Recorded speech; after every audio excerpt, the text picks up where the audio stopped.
Raúl, hay dos temas que adicionalmente preocupan a los diseñadores de políticas públicas de la región, a los mismos sectores empresariales.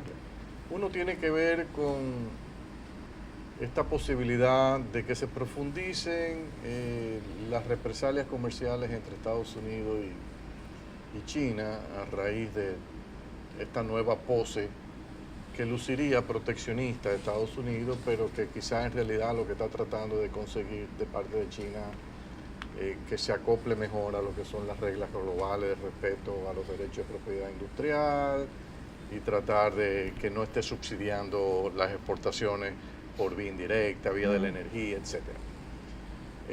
Y el otro tema es una serie de episodios en economías emergentes grandes que han llevado a pensar a algunos en la posibilidad de que estemos entrando en una nueva oleada de crisis en las economías emergentes, que dicho sea de paso, podría agravarse si la materialización de esta guerra comercial se da y si Xi Jinping y Donald Trump no la logran detener en la próxima reunión del G20. ¿Cómo tú ves ese panorama? Pero antes de eso, se nos quedó abierto una pregunta que tú dejaste en el segmento anterior, y es, estas economías que son más débiles fiscalmente, ante la realidad que estamos viendo, ¿qué podría pasar? Yo creo que después que todo eso retomemos ese vamos tema. a ese tema fiscal, correcto. Mira, el tema de la guerra comercial, ya llevamos 1 año y medio sobre él.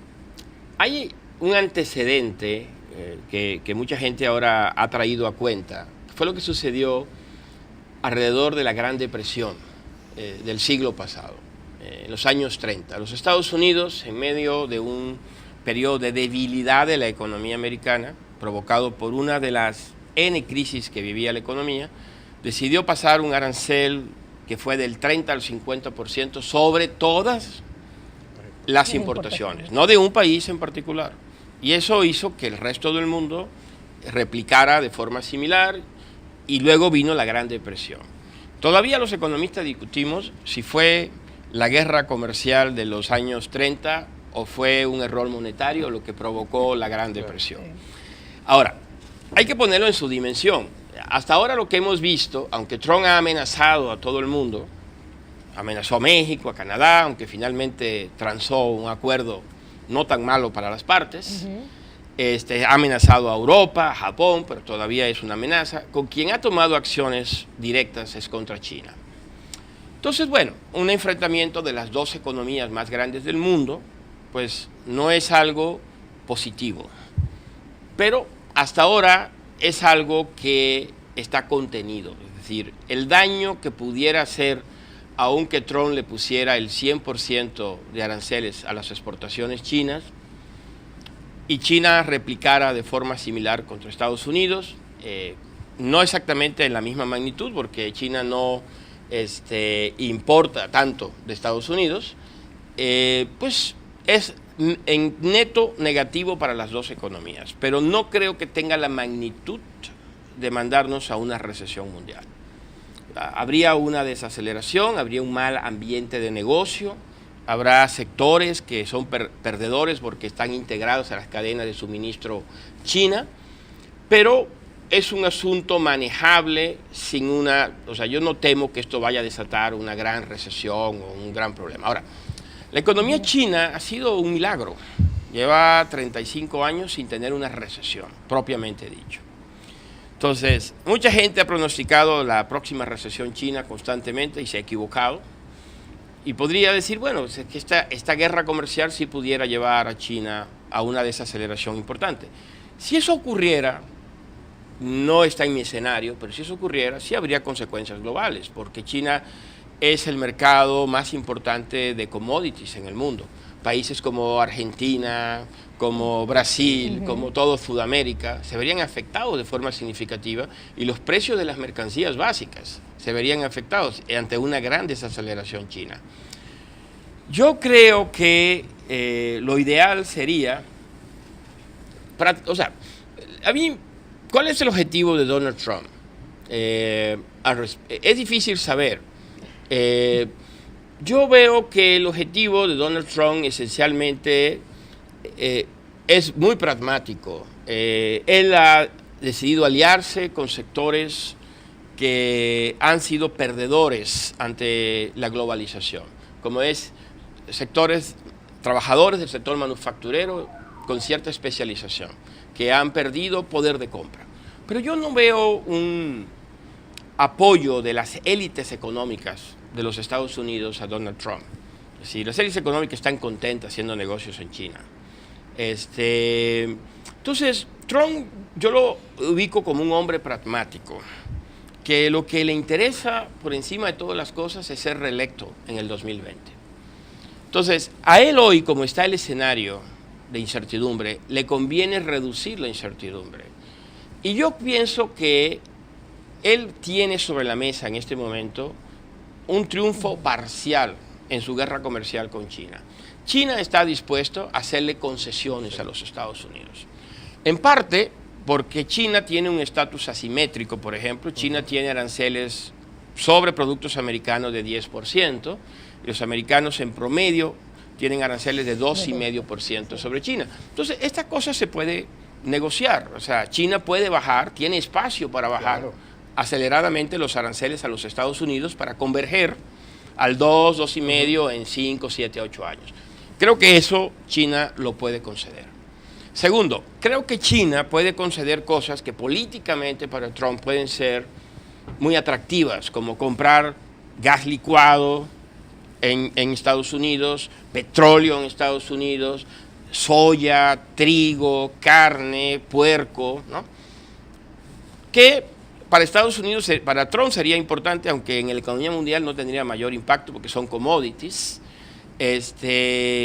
Pero lo que creo que no va a lograr Estados Unidos, y bueno, y también creo que puede lograr una mejor protección de la propiedad intelectual. Pero la idea de que China renuncie a buscar el liderazgo en las tecnologías del futuro, eso es algo imposible de lograr. Y si eso es lo que Trump y su asesor Peter Navarro buscan, pues no van a tener éxito y van a meter el mundo en un tremendo problema. Entonces yo creo que los chinos le pueden poner algo atractivo a Trump sobre la mesa. Trump podría decirle al pueblo norteamericano: soy el primer presidente que consigue cosas concretas.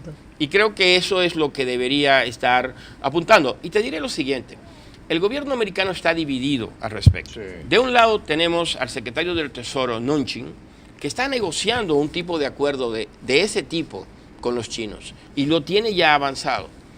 Pero del otro lado tenemos al asesor económico del presidente Trump, Peter Navarro, que considera que eso son migajas y que hay que ir por el paquete grande. Es decir, para tratar de evitar que eventualmente en alguna fecha futura China pueda ser independiente tecnológicamente de los Estados Unidos.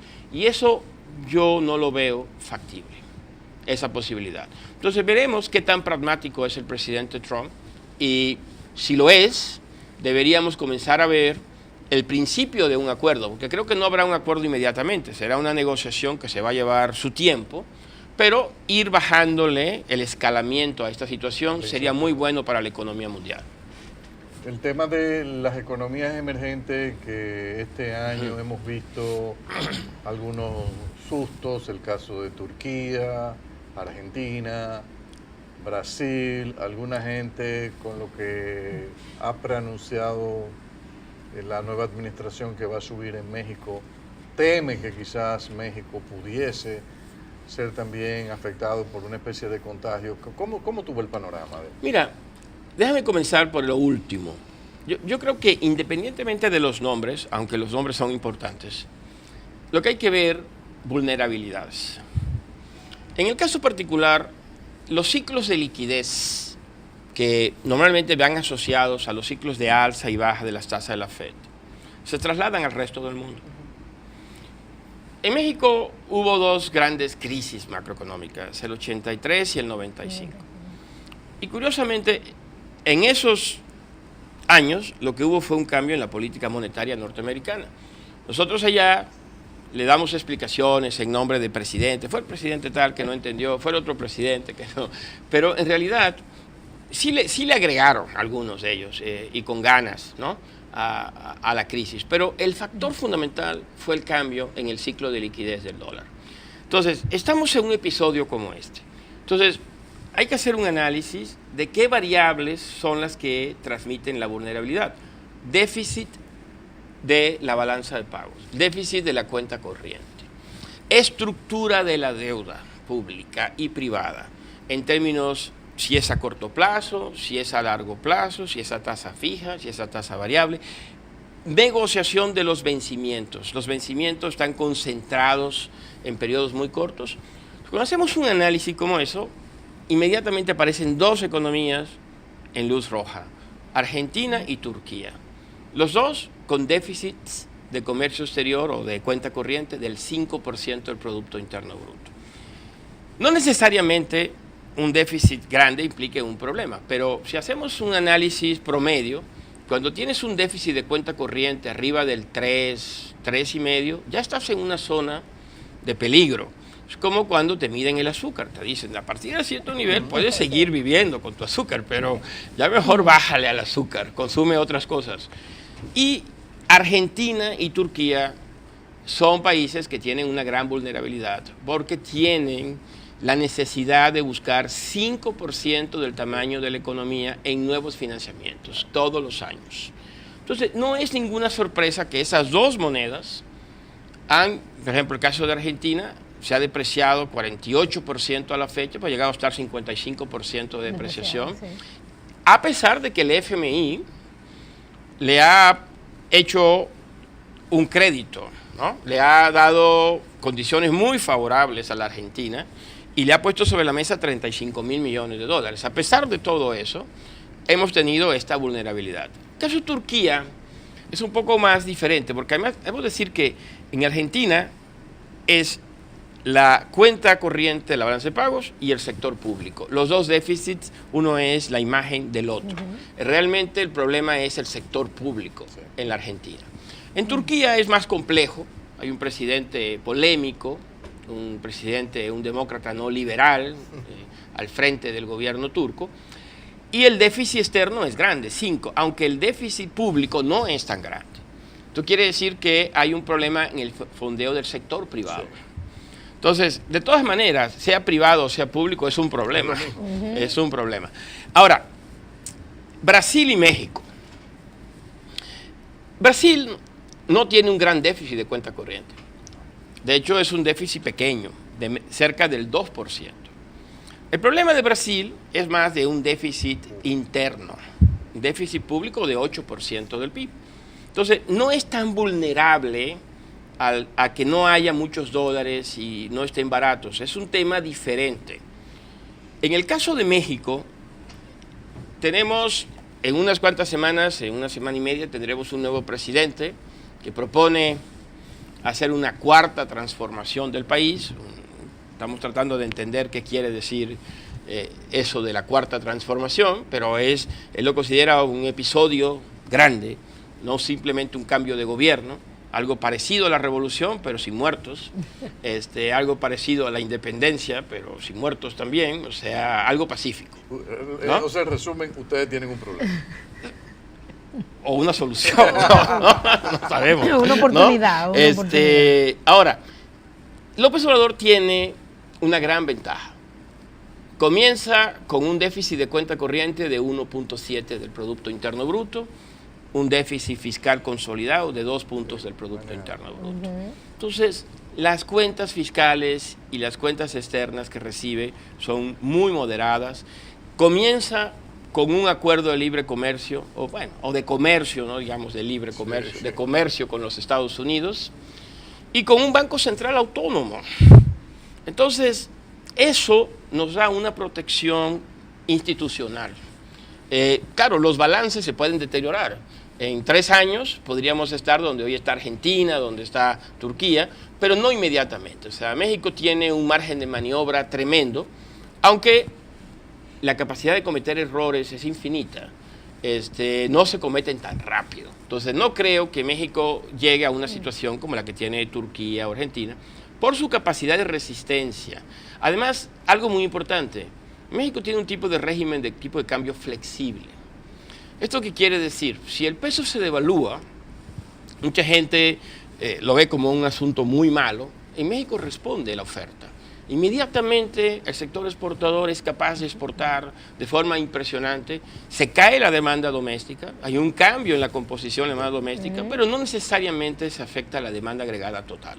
Entonces y México... el pass-through también de la devaluación hasta ahora ha sido... no es tan fuerte. No, hasta ahora ha sido prácticamente nulo.